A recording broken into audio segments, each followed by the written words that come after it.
सभी को जय मसीह की। आज मैं आपके बीच में एक गवाही को लेकर आ रहा हूँ, जिस गवाही के साथ मेरा जीवन जुड़ा हुआ है। परमेश्वर के नाम को धन्यवाद देता हूँ कि आज ये मेरे लिए बड़े आनंद की बात है कि मैं आपके बीच में अपनी गवाही को शेयर करूँ। आज से लगभग 13 साल पहले मेरे पास जो चर्च बिल्डिंग था वो किसी कारण से मुझसे ले लिया गया। जब मुझसे वो लिया गया तो मेरे ऊपर बहुत सारे गलत आरोप भी लगाए, क्योंकि वो एक मिशन का था। जब मुझे चर्च से बाहर किया गया तब से लेकर आज तक हम लोग उसके लिए प्रार्थना करना शुरू किया, बार बार प्रार्थना किया, हर दिन प्रार्थना किया और लगातार 11 साल हमने प्रार्थना किया। प्रिया जी, जो मेरे साथ में एक ऐसा समय था जब एक माली एक पौधे को लगाता है और उस पौधे के अंदर पानी डालकर उसको फिर से हरा भरा कर देता है। परमेश्वर ठीक मेरे साथ भी ऐसा ही किया। हर बार, हर समय, हर साल, 11 सालों के अंदर में हर साल प्रभु ने मुझे एक वचन को दिया और उस वचन को पाकर मेरे अंदर में एक जो सूखापन था, सूनापन था, वो फिर से परमेश्वर ने मुझे मेरे विश्वास में स्थिर होने के लिए और मुझे विश्वास से भरने के लिए प्रभु ने मौका दिया। मैं परमेश्वर के नाम को धन्यवाद करता हूं, जिस वचन को आज मैं आपके बीच में रखने के लिए जा रहा हूं, जो 11 साल तक परमेश्वर ने जिस वचन के द्वारा मेरी अगुवाई किया। 11 साल तक परमेश्वर उस वचन के द्वारा मुझे हिम्मत और ढाढ़स देता रहा और अपनी उपस्थिति को मेरे साथ में प्रकट करते रहा। और परमेश्वर ने इस बात को दिखाया कि बेटे डर मत, मैं तेरे साथ में हूं, मैं तेरे लिए अद्भुत कार्य करूंगा। मैं आज उस वचन को आपके बीच में मैं रखूंगा। यिर्मयाह की किताब उसका 29 अध्याय 11 और 12 पद। यिर्मयाह 29 वर्स 11 एंड 12। यहां पर लिखा है, क्योंकि यहोवा की यह वाणी है कि जो कल्पनाएं मैं तुम्हारे विषय में करता हूं उन्हें मैं जानता हूं, वे हानि की नहीं परंतु कुशल की हैं, और अंत में तुम्हारी आशा पूरी करूंगा।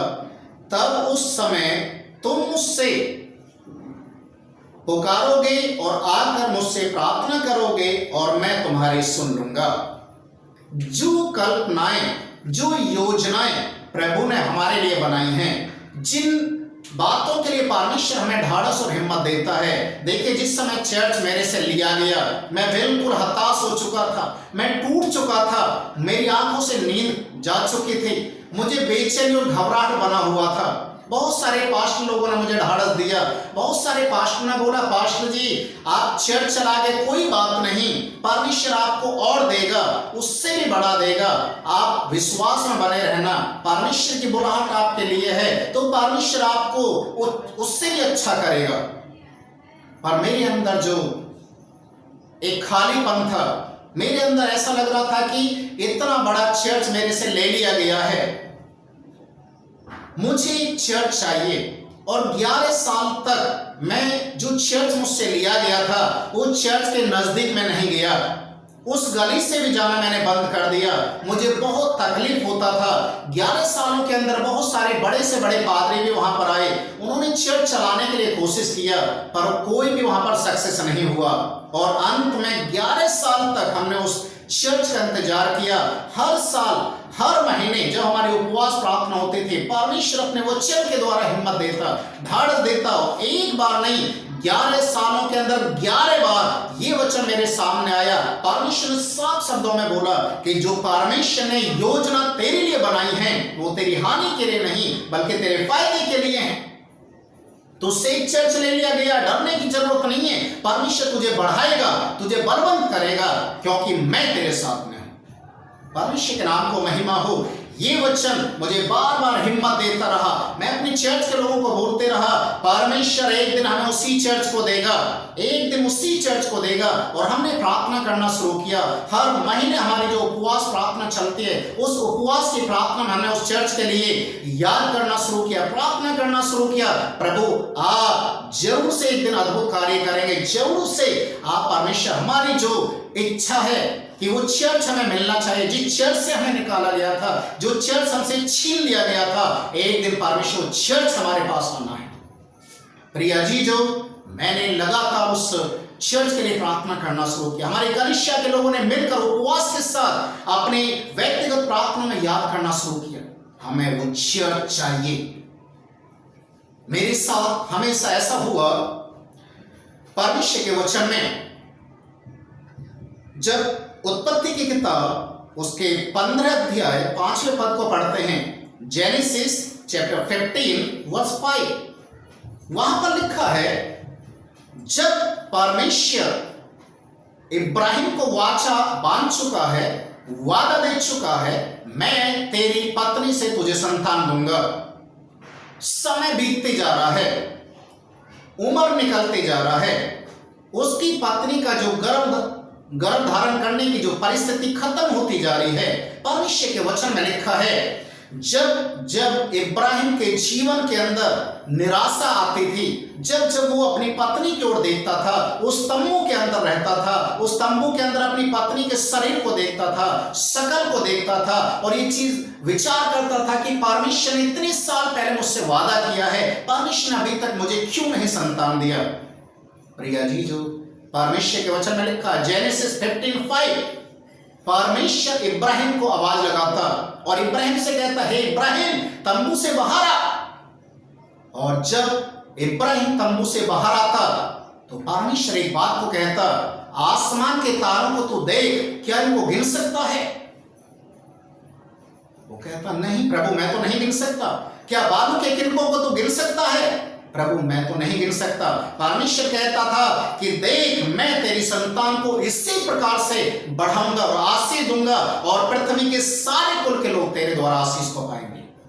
प्रिय भाई और बहनों, ये उस समय की बात है जब इब्राहिम को कोई संतान नहीं था, फिर भी परमेश्वर उसको ढाढ़स दिया, उसको हिम्मत दिया, उसके विश्वास को एक तरोताजगी देने के लिए, परमेश्वर उसके विश्वास को बढ़ाने के लिए उसके अंदर अपने वादे रूपी पानी को देते रहा, ताकि वो फिर से हरा भरा हो जाए। परमेश्वर के वचन में रोमियो की किताब उसके 4 अध्याय के 18 पद को हम पढ़ते हैं, वहां पर लिखा है, उसने निराशा में भी आशा रखकर विश्वास किया, इसलिए कि उस वचन के द्वारा तेरा वंश ऐसा होगा, वह बहुत सी जातियों का पिता हो, उसने विश्वास किया। निराशा में भी, प्रिय भाई और बहनों, आज हमारे जीवन के अंदर निराशा क्यों आ जाती है?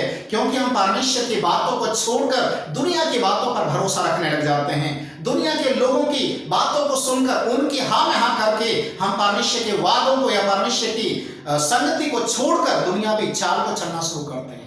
इसी कारण हमारे जीवन के अंदर समस्या आती है।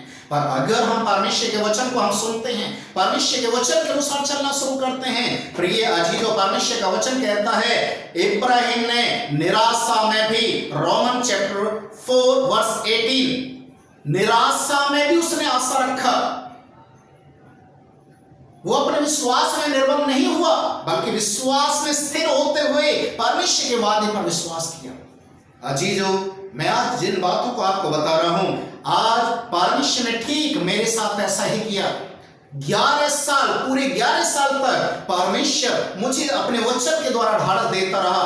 पर 11 साल तक परमेश्वर मुझे हिम्मत दिया, डर मत बेटे, मैं उसी चर्च को तुझे दूंगा, मैं तुझे उसी चर्च को दूंगा जिस चर्च से तुझे निकाला गया, जो चर्च तुझसे छीना गया, वो चर्च मैं तुझे दूंगा एक दिन। अजीजों, लास्ट ईयर 2019 में 26 अगस्त के दिन वही चर्च, 11 साल पहले जिस चर्च से मुझे बाहर कर दिया गया था, वही चर्च हमने खरीद लिया। Hallelujah, hallelujah. आज उसी चर्च में हमारी प्रार्थना चलती है। आज वही चर्च, जिस चर्च से मेरी पहचान थी, जिस चर्च से मेरी एक उम्मीद टिकी हुई थी, वहां पर एक प्रार्थना का घर जो बना हुआ था, देखिए 11 साल तक वहां पर बहुत सारे पास्टर आए पर कोई सक्सेस नहीं हुआ। किसी ने भी सेवकाई को सही अंजाम तक नहीं पहुंचाया, क्योंकि वहां पर लोग आए तो सही, सेवकाई तो किया, पर कुछ समय के बाद छोड़ छोड़ कर भागे, क्योंकि प्रभु ने वो जगह मेरे लिए नियुक्त कर रखा था। क्योंकि हमारी 11 साल से लगातार यही प्रार्थना थी, प्रभु उस जगह को हमें तुझे देना है। और परमेश्वर ने 11 साल के बाद उस चर्च को हमें दिया। हालेलुया, हालेलुया, प्रभु के नाम को महिमा हो। परमेश्वर के वचन में रोमन्स चैप्टर 4 वर्स 20, रोमियो की किताब 4 उसके 20 में लिखा है, और ना अविश्वासी होकर परमेश्वर की प्रतिज्ञा पर संदेह किया, पर विश्वास में दृढ़ होकर परमेश्वर की महिमा किया। आज प्रिय भाई और बहनों, आज मैं हर एक पासवान से इस बात को कहना चाहता हूं, हर एक विश्वासी से इस बात को कहना चाहता हूं, परमेश्वर के विश्वास में, परमेश्वर के वचन में पूरा ईमानदार बने रहिए। परमेश्वर के वचन के अनुसार आगे चलिए, परमेश्वर के वचन पर ईमान को रखिए। परमेश्वर एक दिन आपके विश्वास के अनुसार आपके लिए काम करेगा। परमेश्वर के वचन में लिखा है कि वो इब्राहिम परमेश्वर के वचन को सुनने के बाद अविश्वासी नहीं रहा, बल्कि उसने विश्वास किया कि मेरा परमेश्वर एक दिन मुझे संतान देगा। और देखिए 25 साल के बाद परमेश्वर ने इब्राहिम को उसका अपनी पत्नी से, सारा से, जिसकी उम्र 90 साल थी, इब्राहिम की 100 साल की उम्र थी, जबकि उसकी गर्भ धारण करने की परिस्थिति खत्म हो चुकी थी, मर चुकी थी, परमेश्वर ने उस मरी हुई गर्भ की स्थिति को फिर से हरा भरा कर दिया और 25 साल के बाद परमेश्वर ने उसे संतान दिया। हालेलुया। आपके विश्वास को परमेश्वर कभी मरने नहीं देगा, आपके भरोसे को कभी परमेश्वर टूटने नहीं देगा। प्रिय अजीजों, आपकी आशा प्रभु में पूरी की जाएगी। आज नहीं तो कल परमेश्वर के ऊपर जो आशा आप रख रहे हैं, वो आशा आपकी पूरी की जाएगी। आपको यकीन करना, विश्वास करना है कि वो परमेश्वर झूठ बोलने वाला नहीं है, वो मनुष्य नहीं है कि वो बोलने के बाद मुकर जाए, वादा करने के बाद उस वादे से फिर जाए। वो सच्चा परमेश्वर है। मैं आज आपके बीच में पास्टर जॉन मूडी की कहानी को मैं बताने के लिए जा रहा हूं, जिस कहानी ने मुझे बहुत बड़ा, मेरे जीवन के अंदर एक बहुत बड़ा, मुझे भी विश्वास में किस तरीके से परिपक्व होना है, किस तरीके से समाज के बीच में अपने विश्वास को प्रदर्शित करना, इसके विषय मैंने सीखा। एक बार पास्टर जॉन मूडी अपनी कलीसिया में प्रचार किया, और जब प्रचार किया उसको जिन चीजों की जरूरत थी, उसे एक टेबल चाहिए था, 4 कुर्सी और एक साइकिल चाहिए था, उसके पास नहीं है। उसने प्रार्थना करना शुरू किया, कलीसिया के लोगों को प्रार्थना करने के लिए बोला। कुछ समय के बाद पास्टर चर्च के अंदर पुलपीट पर खड़ा होकर प्रचार किया, मुझे 4 कुर्सी, एक टेबल और एक साइकिल मिल चुका है, प्रभु के नाम को धन्यवाद हो। लोगों ने ताली बजाना शुरू कर दिया कि परमेश्वर ने प्रार्थना को सुन लिया। अच्छी बात है, क्योंकि काफी लंबे समय से प्रार्थना कर रहे थे। एक संडे के बाद विश्वासी लोगों ने देखना शुरू किया कि पास्टर तो अभी भी पैदल ही आ रहे हैं, ना कोई चेयर है, ना कोई टेबल है, ना साइकिल है, तो परमेश्वर के दास ने क्यों हमारे बीच में बोला कि मुझे मिल चुका है। लोगों का मुंह बंद रहा। 1 महीने के बाद लोगों ने एक दूसरे के साथ बातचीत करना शुरू किया, खोलना शुरू किया अपने मुंह को, और बोलने लगा पास्टर तो झूठ बोलते हैं, हम उनके घर में भी गए, उनके घर में ना साइकिल है, ना कुर्सी है, ना टेबल है। फिर पास्टर ने हमारे बीच में क्यों इस तरीके से परमेश्वर की उपस्थिति में बोला कि परमेश्वर ने उसे 4 कुर्सी, एक टेबल और एक साइकिल दे दिया है। और इस बात को विश्वास से लोग बर्दाश्त नहीं कर पाए। 3 महीने, 4 महीने के बाद लोगों ने एक करके पास्टर के खिलाफ में बोलना शुरू कर दिया, पास्टर जी आप झूठे हैं, आपने बोला था कि आपको 4 कुर्सी, एक टेबल और एक साइकिल मिल गया, कहां है वो, हमें दिखाइए। पास्टर जी ने बड़े मुस्कुराते हुए एक बात को बोला, भाइयों और बहनों, परमेश्वर ने मुझे वो दे दिया है, पर अभी मैं आपको उनको दिखा नहीं सकता हूं, अभी वो मेरे पेट में है, वो मेरे पेट में है। जब समय पूरा हो जाएगा, जैसे एक बच्चा अपनी मां के गर्भ से बाहर आने के लिए 9 महीने का टाइम लगता है, वैसा ही थोड़ा इंतजार कीजिए, अभी वो मेरे पेट में है, समय आएगा, आप देख सकते हैं। हालेलुया, परमेश्वर के नाम को महिमा हो। जब एक औरत प्रेग्नेंट होती है, अगर वो कहते मेरे पेट में लड़का या लड़के, कोई विश्वास नहीं कर सकता है, पर जब वो 9 महीने के बाद पैदा कर देते तो सबके नजरों में आ जाता है कि हाँ, इसको क्या हुआ है। परमेश्वर के दास ने इसी बात को बोला, अभी इंतजार कीजिए, मेरे पेट में है, अभी छोटे आकार में बढ़ने दीजिए, समय पूरा हो जाएगा, आपके सामने सब कुछ आ जाएगा। और समय बीतते गया और अचानक एक दिन ऐसा हुआ, एक टेम्पू वाले उसके घर के पास पहुंचे पता करते करते। जब उस पास्टर के घर में पहुंचे तो उन्होंने बोला कि आपके लिए कुछ सामान है जिसको हम देने के लिए आए हैं। घर के सामने टेम्पो को खड़ा किया गया, उसमें से एक साइकिल, नई साइकिल निकाली, 4 कुर्सी और एक टेबल निकाला जो टेम्पो के अंदर उनको भर के लेकर आए थे। और जैसे ही पास्टर के घर में उतारा, रखा सामान को, और जैसे ही वो बाहर निकले वो टेम्पो भी गायब, और वहां से जो मजदूर थे उस सामान को उतारने वाले वो भी गायब हो गए। लोगों ने देखा कि यहाँ पर एक टेम्पो आया, सामान लेकर आया, वो कहाँ गया, किसी ने देखा नहीं। जाते समय, आते समय जरूर से देखा, जाते समय किसी ने नहीं देखा। प्रिय भाई और बहनों, उस पास्टर जॉन मूडी का ये एक सच्ची गवाही है कि समय आने पर लोगों ने भी देखा, विश्वासी लोगों ने देखा कि परमेश्वर ने उसको 4 कुर्सी, एक साइकिल और एक टेबल को किस तरीके से दिया। 11 साल तक मैंने भी इस चर्च को अपने मन के अंदर में रखा, अपने पेट के अंदर रखा, प्रार्थना में याद किया, परमेश्वर तू मुझे उसको देगा, तू मुझे उसे देगा।